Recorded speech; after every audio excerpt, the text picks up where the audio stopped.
बढ़ता जा रहा है काले धन का जोर, डार डार सरकार है और पात पात कर चोर, कि डार डार सरकार है और पात पात कर चोर। Good afternoon everyone, myself Anant Tiwari from Central Hindu Boys School and I am here to speak on the subtopic capitalism in Indian politics.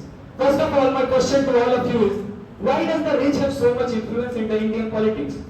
And now India is living in the side of the crony capitalism. What is crony capitalism? The crooked politician needs the help of the businessman to have funds, supports, and the businessman needs the crooked politician in order to get access to the public resources and the contracts cheaply. The second thing is that the problem starts here, and India is a poor country with lot of rich politicians. According to the report of Digital India, 335 members of parliament recontesting the election in 2019 have the asset raised by 6.9 crore. That is 41% higher than 2014.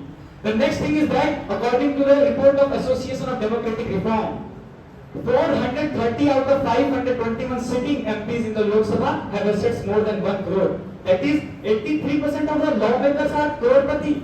So how would be the policies of these politicians towards the poor? The biggest problem is that the poor, who constitutes a large majority in the country, who is connected to the people, who wants to reform in the society, could not come in power. Why? Because for coming in the power, you have to first be a crorepati. This is the tendency of the Indian politics. The second thing is that the biggest problem, according to me, is that the capitalist and the politician are cheered by a highly compromisable media. And nowadays the media is wearing the blinders on the corporate corruption, and we can see a very good case of the NDTV. NDTV has been recently brought by the Indian capitalists only. And the thing is that media is regarded as the fourth pillar of democracy. If one of the pillars will be hollowed, how will we be able to build a great nation? And the politicians who initiate reforms such as removing poverty, but their tendency is to remove the poor only. This can be exemplified by the two lines, that is, Netaji की car से कुचल गया मजदूर, कि नेताजी की car से कुचल गया मजदूर, 30 सड़क पर मर गया, भूल गए दूर. The second thing is that now we have to shift our focus from the problem oriented view to a solution oriented view. What is the solution?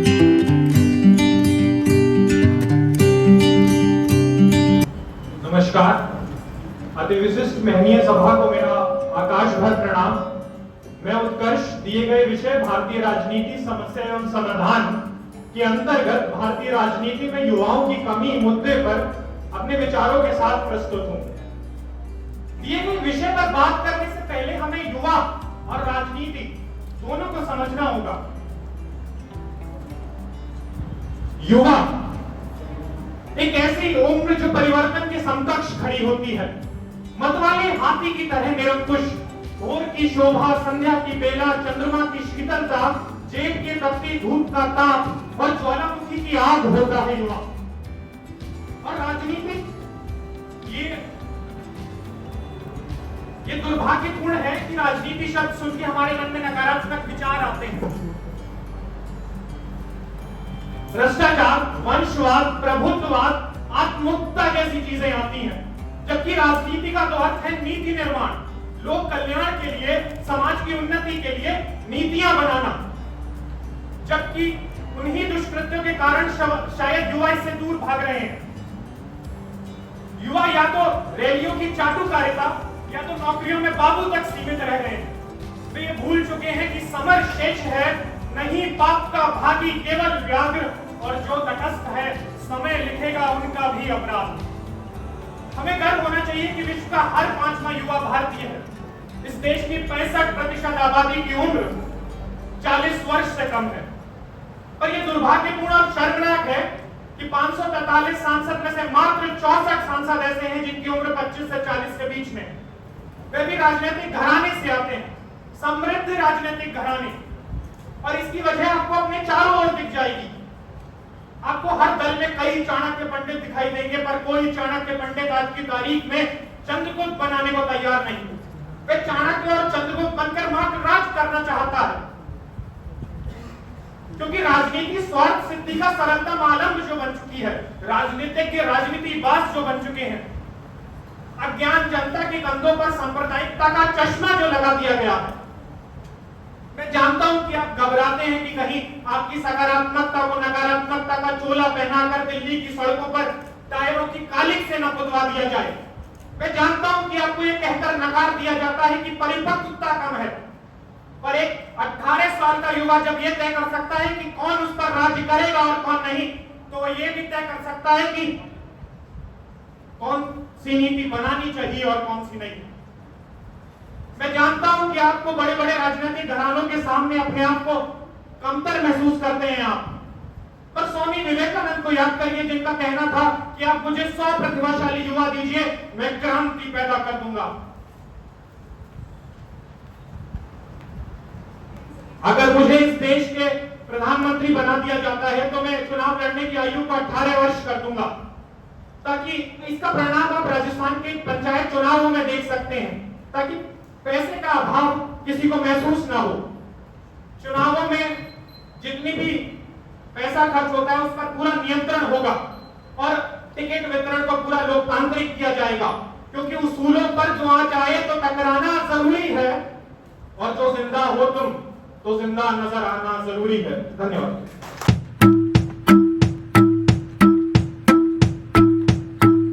Until and unless there is a process or vision among political parties that we need to stop somewhere, these types of freebie which will destroy the economy will continue. It was said by our former Chief Justice of India, Mr. N.V. Ramana. Good afternoon. My name is Pratiksha Shukla and my subtopic for today's event is the problems of freebie in the political system of India. So the thing is, my friend, that freebies are not free.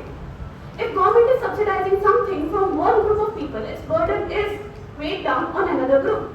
Now the problem is that the foregone opportunity cost of the freebie is difficult to calculate upfront, but its effect can be seen in the long run in the economy of our country.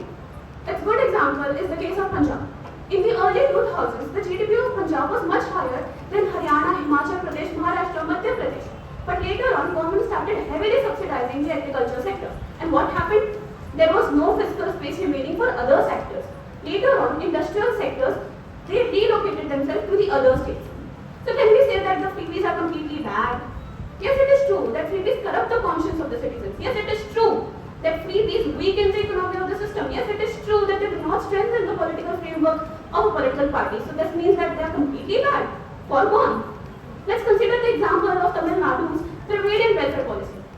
As an outsider, if you see it, you will feel as if the government has adopted all the girl childs in the state. Right from depositing rupees 50,000 when a girl child is born in the household up till she gets married. Hospitalization, marriage, everything is subsidized. And what is the result? Tamil Nadu, its performance in Human Development Index is one of the best in India. Women participation in working class is one of the best in India. Women are not only contributing in GDP, but they are also powerful consumer. Fertility rate is going down. That means that Revadi culture is not even that bad, huh? Since we have discussed the positive and negative aspects of freebies on the society, let's move to the part 2. Because the motive of Swapnanam Bharat is not only problems but also solutions. So here are my pragmatic steps that I would take if I were to be the CM of India. First, I would be conducting a survey that would gauge the economic and psychological impact of freebies on the society. Second, I would make sure that all the political policies of the central government are in line with FRBM Act of India 2003.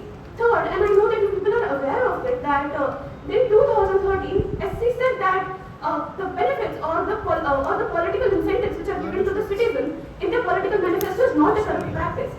But the truth is there are some kinds of freebies which are dangerous and harmful.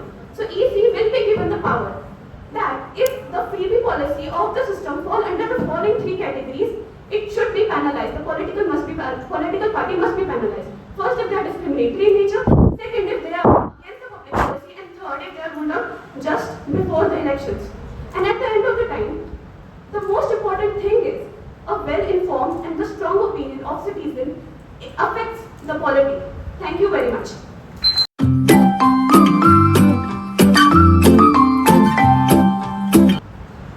Good afternoon to the jury members and all the present over here. So, I will just start my speech with a quotation of Dr. Rajendra Prasad. He was the first prime minister, first president of India, and he said that constitution is like a machine and it's a lifeless thing. And when does it gets alive? When the controller and the operator of this machine has something good ethics and values. So my subtopic is criminalization in Indian politics. I think you all are very much aware of the name of Sahabuddin. Am I right? You all are very much aware of the name of Mukhtar Ansari. You all are very much aware of the name of Pappu Yadav, and so on. So what is criminalization of Indian politics? The name itself is very much synonymous to the topic. So it's very simple while describing criminalization in Indian politics, that participation of criminals in Indian politics and getting the same selected as our representatives. So the thing is that there is a particular data of what? The data is of Lok Sabha and state assembly elections. 30% of our Lok Sabha members right now are of what? Criminal background. And 14% of them are of serious and heinous crimes background. Now we will switch towards the state legislative assemblies. The data is of same, 30% criminal background MLAs are there in the states, and again 15% heinous crime background MLAs are there in our states. Then I will move next towards what are the issues, why this is raising.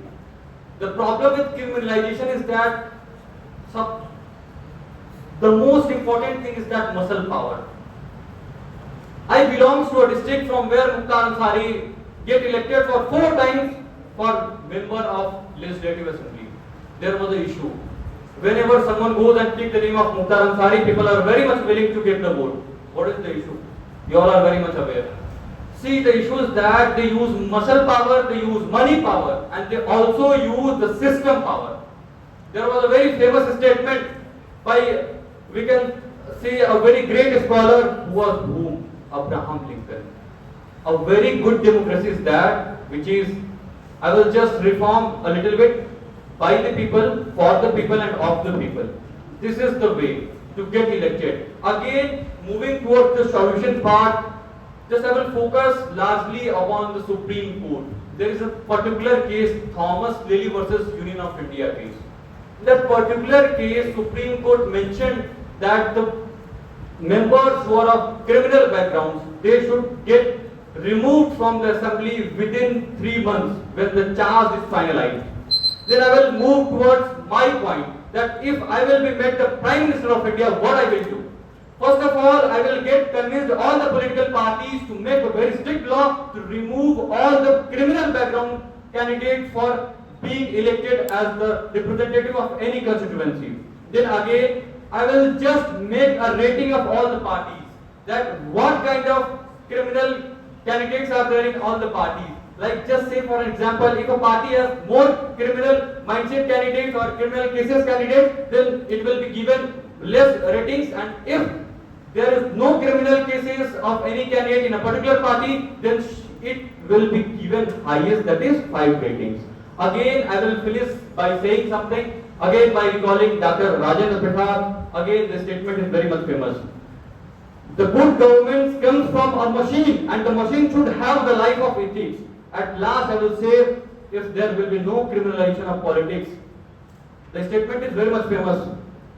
It will decide, your vote will decide that your treatment will be done on a stretcher outside of a hospital or on a bed in a hospital. This is the way of good politics. And again, this will decide that whether you will run on an expressway, or there is a very famous quote on Hindi, कि road में गड्ढा है कि गड्ढे में road है. That is all about. Thank you so much.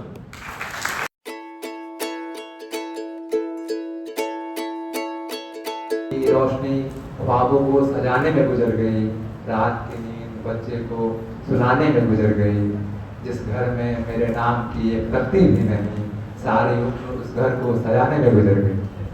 नमस्कार, मेरा नाम अंकित कुमार सिंह है और मैं काशी हिंदू विश्वविद्यालय में स्नातक तृतीय वर्ष का छात्र हूँ. महोदय, आज के सभा पटल पर रखे विषय भारतीय राजनीति में महिलाओं की लिंग भागीदारी पर अपना वक्तव्य रखना चाहता हूँ. महोदय, हमारा विजयी देश भारत जहां लोकतांत्रिक प्रक्रियाओं के द्वारा शासन को संचालित किया जाता है, वहां राजनीति ऐसे अपरिहार्य क्षेत्र में महिलाओं अर्थात समाज के आधी आबादी की निम्न भागीदारी हमसे बड़ा प्रश्न खड़ा करती है। आज भारत अपने आजादी का 75 वर्ष मना रहा है, अमृत महोत्सव मनाया जा रहा है, उपलब्धियां गिनाई जा रही हैं। निश्चित रूप से जब हम इतनी बड़ी यात्रा तय कर चुके हो तो अपना मूल्यांकन करना चाहिए, लेकिन मूल्यांकन सिर्फ इसलिए नहीं करना चाहिए कि सिर्फ अपनी उपलब्धियों को गिना सके, मूल्यांकन इसलिए भी करना चाहिए कि अपनी कमियों को जान सके और उसको आगे बढ़ सके। यदि महिलाओं की राजनीति में भागीदारी से संबंधित समस्याओं को देखते हैं तो सबसे जो प्रमुख समस्या उभर आता है वो समाज का प्रतिस्पर्धात्मक सोच है, जो सदियों से हमारे समाज में व्याप्त है। और कहीं ना कहीं यही समाज है जो मानता है कि राजनीति में महिलाएं अपना योगदान नहीं दे सकती और महिलाओं को कमतर आंकते हैं। यदि एक सर्वे की बात करें तो CSDS की एक रिपोर्ट है, उसमें महिलाएं एक 1/3 जो महिलाएं हैं वो मानती हैं कि उनकी राजनीति में भागीदारी का मेन कारण है वो सकारात्मक सोच है। दूसरी सबसे बड़ा प्रमुख हम रीजन की बात करें तो राजनीतिक दलों में महिलाओं के प्रति जो उदासीनता है। 2019 की लोकसभा की रिपोर्ट ये कहती है कि 8056 जो एमपीज थे जिन्होंने एमपीज के लिए फाइट किया, जिन्होंने उम्मीदवारी प्रस्तुत की अपनी, उसमें मात्र 700 समथिंग अराउंड महिलाएं थी। ये दर्शाता है कि आज भी समाज में ये माना जाता है कि महिलाएं जो है वो राजनीति जैसे महत्वपूर्ण पदों पे आसीन नहीं हो सकती। तीसरा सबसे जो महत्वपूर्ण समस्या है वो सांस्कृतिक और रिवायती सोच है, जो महिलाओं को घर से बाहर निकलने की मनाही करता है, जो महिलाओं को किसी अन्य पुरुष से बात करने की मनाही करता है, जो ये मानता है कि महिलाएं सिर्फ पर्दा प्रथा में रह के अपने घरों में रह के खाना और चौकी कर सकती हैं। जो अन्य प्रमुख समस्याएं हम देखते हैं तो हम देखते हैं कि राजनीति का एक नकारात्मक माहौल जो महिलाओं को राजनीति जैसे महत्वपूर्ण क्षेत्र में आने से रोकता है। आज यदि हम डेटा की बात करें तो वर्तमान लोकसभा में लगभग 43% ऐसे एमपीज हैं जिसमें क्रिमिनल केसेस हैं, जो 80% अप्रोक्सीमेटली जो ऐसे एमपीज संसद में जो कि करोड़पति हैं। इनसे एक माहौल क्रिएट होता है जो कि उन महिलाओं को नहीं आने देना चाहता है, जो उसमें आना चाहते भी हैं। जो अन्य प्रमुख समस्याओं की बात करें तो महिलाओं का व्यक्तिगत रूप से उसमें इंटरेस्ट का नहीं होना भी है। अब ये हुई समस्याओं की बात। यदि हम ऐसे सोल्यूशन की बात करें तो मैं यदि इस देश का नीति निर्माता रहूंगा, यदि होऊंगा, तो मैं सबसे प्रथम जो कदम उठाऊंगा वो प्रतिस्पर्धात्मक सोच को खत्म करने के लिए उठाऊंगा। दूसरी सबसे महत्वपूर्ण ये है कि हम जो आरक्षण ला सकते हैं जो संसद और विधायिका के लिए। इसी सबसे जो महत्वपूर्ण सोल्यूशन है वो ये है कि राजनीतिक दलों में आरक्षण, जिसमें कि जो सीट्स पे रही जाती हैं वहां पर आरक्षण। इसका हम एग्जांपल दे सकते हैं कि ग्रेट ब्रिटेन, कनाडा और स्वीडन में ये चल रही है व्यवस्था, जहां से उसमें डायरेक्टली तो एमपी और विधायक नहीं बढ़ेंगे, लेकिन राजनीति में सक्रिय राजनीति में महिलाओं की भागीदारी जरूर बढ़ेगी। अन्य प्रमुख जो सोल्यूशन ये हो सकता है कि जैसे MIT पुणे जो एक पीजी डिप्लोमा कराती है राजनीति में, तो उस वैसे कोर्स जो इलेक्शन से रिलेटेड है वैसे हम विशिष्ट प्रशिक्षण चला सकते हैं कॉलेज लेवल पे, जिससे कि महिलाएं जो है वो डायरेक्टली भागीदार बन सके। अंत में समय की अपनी तकाजा है उसको देखते हुए मैं कोर्ट के पंक्तियों के साथ मैं इसको विदा लेना चाहूंगा कि दिल बहलाने का सामान न समझा जाए, हमें इतना भी आसान न समझा जाए, मैं भी दुनिया की तरह जीने का हक मांगती हूँ, इसको गद्दारी का ऐलान न समझा जाए। जय Hind.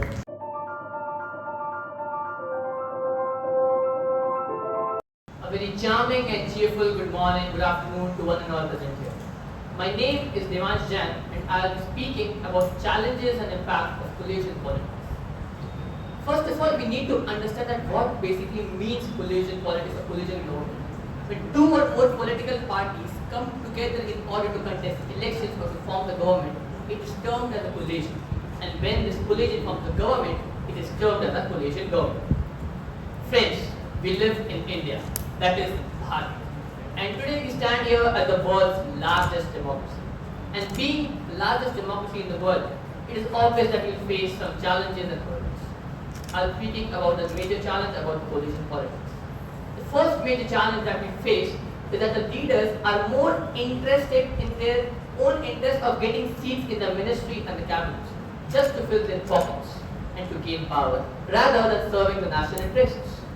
A perfect example for this can be cited from 2018 in Karnataka, when the Congress-JDS alliance was formed in 2018, and soon after, in July 2019, the government fell because of the resignation of 15 MLAs just because they were disappointed by the government portfolio location. Another major challenge is that it brings the instability in the functioning of the government. My friends, coalition government always walks on a thin layer of ice, not knowing when the cracks may appear. And they are very frail. Any party, anytime could pull out their plug and the government will fall. Another example to support my viewpoint can be cited from the Bihar government. In 2017, when the Chief Minister of Bihar resigned from his post and walked out of the JDU alliance and joined further with the BJP. And now you all are aware that further the alliance has been broken and the earlier one has been restored. This is what brings political instability in the country. Anything, moreover, we can tolerate these things, but the federal structure of the constitution, the federal structure of the government could not be compromised with, my friends. We know that in order for a coalition government, coalition politics, there's always a hustle and bustle and tussle for the power that who is going to lead. Everyone thinks that I am the leader, I can lead better than him or her. And this is where we see the example in 1995 in our own state, Uttar Pradesh, that CM were made on a rotation basis for 6 months in the BSP and BJP government, which later fell. So let us shift from problem-oriented approach to a solution-oriented approach. Coalition governments, if function properly, they could be even more democratic than the one-party governance. If they function in a proper manner, they could inculcate the regional views. They could just bring out together of the regional interests. They could come to a consensus in order to deliberate in a more efficient manner. Now, if I will be made the Prime Minister of India, I'll put my solemn efforts just in order to frame policies that will ensure that a fixed number proportion is given in the cabinet ministry to the allied partners of the coalition, just to ensure that they are more accountable, they are just responsible, they are inclusive, they feel inclusive, and they take active participation in the decision-making process. Thank you and have a nice day.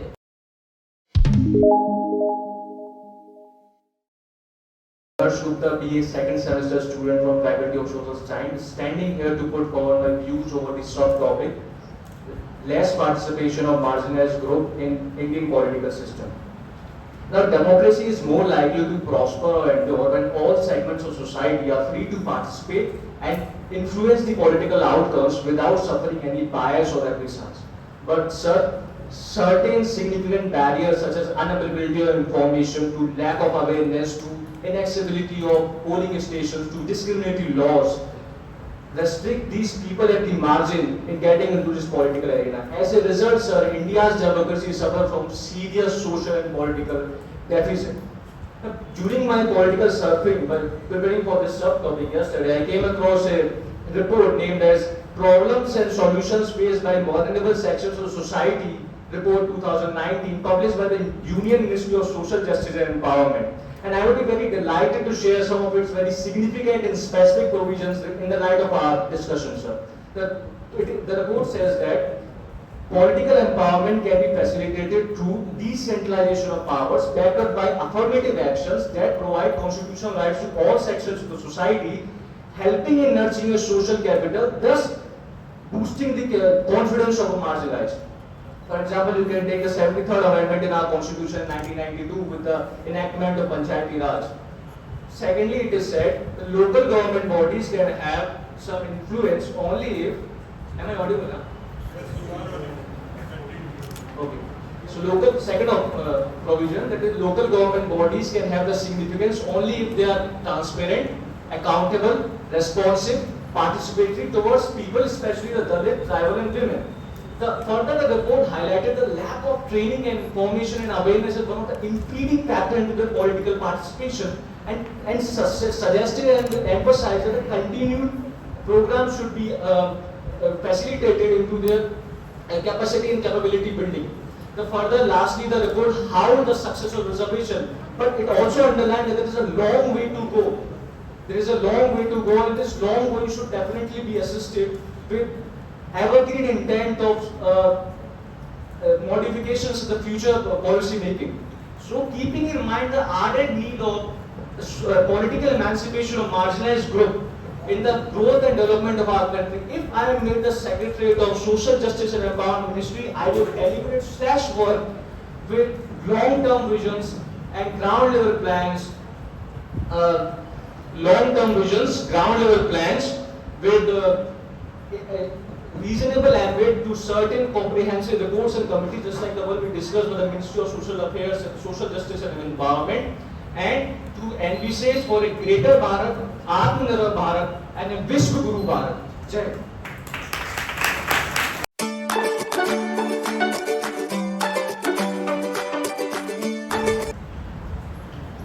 भारतीय राजनीति, अगर मैं आपसे कहें तो भारतीय राजनीति या दल बदल की राजनीति, अगर मैं आपको 4 पंक्तियों में परिभाषित करना चाहूँ तो ये पंक्तियां काफी सटीक बैठती हैं कि बन के एक हादसा बाजार में आ जाएगा, जो नहीं होगा वह भी अखबार में आ जाएगा। चोर उचक्के की करो कद्र, चोर उचक्कों की करो कद्र कि मालूम नहीं कौन कब कौन सी सरकार में आ जाएगा। मैं आदर्श कुमार पांडे, यहाँ की आयोजक मंडली, निर्णायक मंडली एवं सर का आप सभी मित्रों का हार्दिक अभिनंदन करता हूँ। आज का जो टॉपिक है कुछ लोगों ने बहुत पहले ही कवर किया, बहुत अच्छे एस्पेक्ट्स कवर किए थे, लेकिन मुझे जो दिया गया वो दल बदल की राजनीति। हमारे भारतीय समाज में यह फ्रेज आया कैसे? बात 1967 की है। हरियाणा अभी 1966 में नया नया राज्य बना था, वहां पे इलेक्शन हुए तो कांग्रेस पार्टी के एक विधायक जिनका नाम गयालाल था, वो क्या करते हैं कि चंद ही घंटों में अपनी कांग्रेस पार्टी से यूनाइटेड फ्रंट पार्टी में जाते हैं और चंद समय में वहां से वापस कांग्रेस की पार्टी में आते हैं। तो मीडिया ने इस एस्पेक्ट को आया राम गया राम की ओर से परिभाषित किया। हाल के इस समय में अगर आप देखते हैं तो बिहार की राजनीति में जो उथल पुथल है, महाराष्ट्र में और कुछ समय पहले जो मध्य प्रदेश में था, वह दल बदल की प्रत्यक्ष प्रमाण है। इसको रोकने के लिए क्या किया जाए? कांग्रेस पार्टी वाईवी चवर की समिति लाती है 1969 में, जिसके सिफारिश पर 1973 और 1979 का बिल लाया जाता है, लेकिन उसे पारित नहीं किया जा सका क्योंकि कांग्रेस की मेजॉरिटी नहीं थी।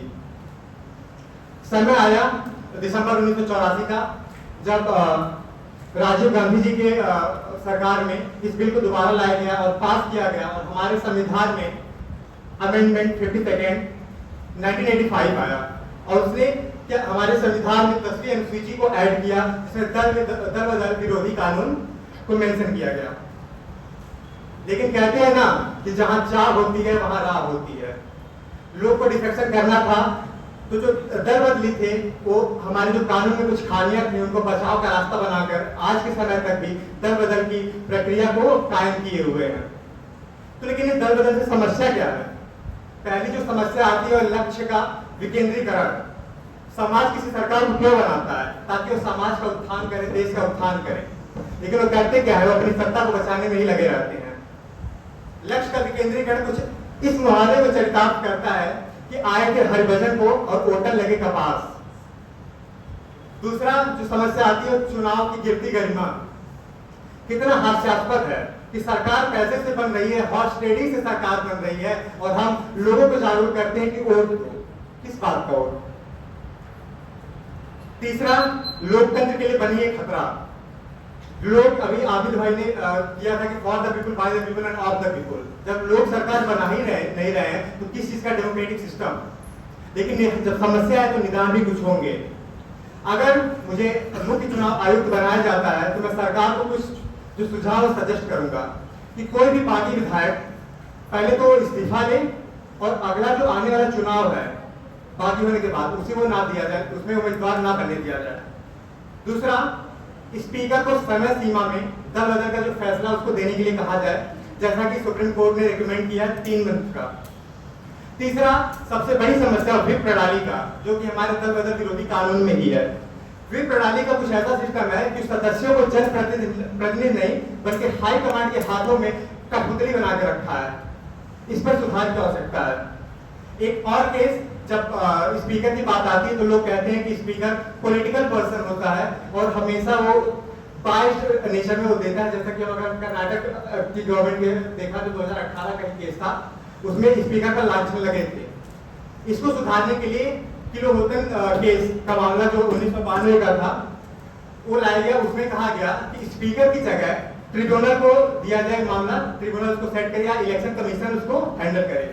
और तीसरा था कि पहले तो स्पीकर अपना वर्डिक्ट दे देगा, लेकिन उसके बाद उसको जुडिशियल रिव्यू के अंदर दिया जा सकता है कि इनका केस अगर लगा कि वो पक्षपात है तो उसे कैंसिल किया जा सकता है। मैं एक आर्टिकल के थ्रू जा रहा था, बहुत अच्छा होता। उन्होंने कहा था कि देश में पार्टी डेमोक्रेसी ठीक है, लेकिन इसके साथ साथ democracy in the party is the need of the hour. इसी के साथ मैं अपना वक्तव्य समाप्त करता हूँ। आप सभी के तत्परता से सुनते रहने के कारण मैं आप सभी को बहुत बहुत धन्यवाद करता हूँ।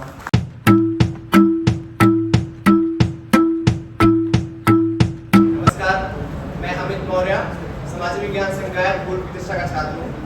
तो जैसा कि मेरा विषय है, उससे पहले मैं आयोजक मंडली, निर्णायक मंडली और आप सबके यहाँ उपस्थिति को सादर प्रणाम करना चाहता हूँ। जैसा कि मेरा विषय है इलेक्टोरल मालप्रैक्टिस, जिसे हिंदी में चुनावी कदाचार बोलते हैं।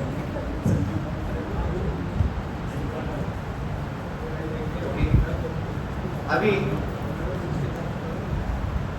सबसे पहले मैं फोकस डालना चाहूंगा कि चुनावी कदाचार होता क्या है और इससे प्रॉब्लम्स क्या है, समस्याएं क्या है। चुनावी कदाचार आप जिस समाज से संबंध रखते हैं, चुनाव काल में आप देखते होंगे, चुनाव काल के दौरान बहुत सारी ऐसी गतिविधियां होने लगती हैं जैसे कि आपराधिक गतिविधियां। राजनीतिक दल और राजनीतिक दल के जो उम्मीदवार होते हैं उनको आप देखते होंगे आचार संहिता की धज्जियां उड़ाई जाती हैं। 2014 के इलेक्शन की बात बताऊं तो 75,000 से ज्यादा ऐसे केसेस आए थे, ऐसे केस दर्ज किए गए थे जो कि बूथ नियमों के उल्लंघन से। मीडिया अपने लोकतांत्रिक मूल्यों को भूल करके पूंजीपतियों की हिमायती बन के बैठ जाती है। नरोत्तम दास मिश्रा का केस मैं आपको याद दिला दूं, 2008 का केस था। और हम और आप जो कि वोटर्स हैं, जिनको राइट टू वोट है, हम अपने मूल्यों को, नैतिक मूल्यों को भूल करके एक ईमानदार उम्मीदवार को छोड़ करके एक बेईमान को वोट करते हैं। क्रिमिनलाइजेशन जो यहाँ पे है टॉपिक, अपराधीकरण, उसको बढ़ावा देते हैं। यहाँ पे एक एसोसिएशन की रिपोर्ट में बताना चाहूंगा, एसोसिएशन ऑफ डेमोक्रेटिक रिफॉर्म्स, 25% से ज्यादा उत्तर प्रदेश के विधानसभा में ऐसे उम्मीदवार हैं जिनके खिलाफ जघन्य अपराध के केस हैं। हत्यारों को हम अपनी राजनीति में प्रवेश दे रहे हैं। बहुत सारी चीजें बढ़ने लगती हैं चुनाव काल के दौरान, चूड़ियां हो गई, साड़ी हो गई, दारू हो गई, और उसके बाद बहुत सारी ऐसी चीजें बढ़ने लगती हैं। इन सबको अगर हम सारांशित करना चाहें तो वही होता है चुनावी कदाचार। चुनावी कदाचार एक दीमक की तरह हमारे लोकतंत्र को खाया जा रहा है और इससे भ्रष्टाचार और बहुत सारी समस्याएं उत्पन्न हो रही है। समस्याएं बहुत हैं, समस्याओं से हटकर हम समाधान की ओर चलते हैं, क्योंकि मेरा ज्यादा यहाँ पे दृष्टि समाधान की ओर रहेगा। समाधान पे बात करते हैं तो मैं प्रशासनिक अगर एक स्तर पे हूँ तो मैं क्या सोचता हूँ कि इसका समाधान क्या हो सकता है। मैं मानता हूँ कि लोकतंत्र में हर समस्या का समाधान जनता होती है, जो कि हम हैं, आप हैं और हर वो व्यक्ति है जो यहाँ पे बैठा हुआ है। तो ये हम हैं, हमारे शैक्षिक मूल्य, हमारे नैतिक मूल्य हैं जो यह निर्णय करेंगे कि क्या इसका समाधान होगा। आपका एक वोट जरूरी है, आपका एक मत जरूरी है, जो कि आपके समाज का भविष्य निर्धारित करने वाला है, आपका पंचवर्षीय भविष्य निर्धारित करने वाला है। जैसा कि मुझसे पहले स्पीकर आए आदित्य सिंह, उन्होंने मेंशन किया कि ये एक मत है जो आपका 5 वर्षों में निर्धारित करने वाला है कि आपका अस्पताल के अंदर रखे बेड के अंदर इलाज होगा या अस्पताल के बाहर रखे स्ट्रेचर पे आपका इलाज होगा, सड़क में गड्ढा होगी या गड्ढे में सड़क होगा। तो ये हमारे शैक्षिक और नैतिक मूल्य है जनता के, जो इसका समाधान होंगे। दूसरा मैं कहूंगा युवा जो शक्ति है हमारी, उसकी प्रतिभागिता और सहभागिता जो होगी, इसका एक समाधान होगी। क्योंकि जब युवा अपने ऊर्जा के साथ आएंगे, और राजनीति में अनुभव पहले से ही है, जब अपने ऊर्जा और अनुभव का जो समागम होगा वो हमारी राजनीति को एक नई दिशा देगा जहां पे चुनावी कदाचार जैसी चीजें नहीं होंगी। दूसरा, मैं संस्थागत उपायों पर भी फोकस करना चाहूंगा, प्रकाश डालना चाहूंगा। संस्थागत उपाय अगर मैं आप याद दिलाना चाहूंगा, चुनाव आयोग है जिसने 1953 में और भी फॉरेन कंट्रीज के चुनाव कराए थे, लेकिन आज वो शुद्धता और जो प्रतिष्ठा थी वो चुनाव आयोग की आज नहीं रह गई है। वो शुद्धता और प्रतिष्ठा कहाँ गई, इस पे मेरा ज्यादा, वो शुद्धता और प्रतिष्ठा चुनाव आयोग की आज होनी चाहिए, संस्थागत उपाय होने चाहिए। और मैं एक प्रशासनिक स्तर पे होते हुए, कोई भी प्रशासनिक अधिकारी किसी भी एरिया का होते हुए, मैं ये मानता हूँ कि जो मैंने अभी यहाँ पे समाधान किया उसकी एक सामूहिक जागरूकता हमारे समाज में होनी चाहिए। मैं आश्वासन दिलाता हूँ, मैं दावे के साथ कह सकता हूँ कि अगर भारत का हर एक युवा हमारी राजनीति में प्रतिभागिता और सहभागिता के लिए हाथ खड़ा कर दे, तो मैं दावे के साथ कह रहा हूँ कि अगर 19वीं शताब्दी ब्रिटेन की थी, 20वीं शताब्दी यूएस की थी, तो 21वीं शताब्दी हमारे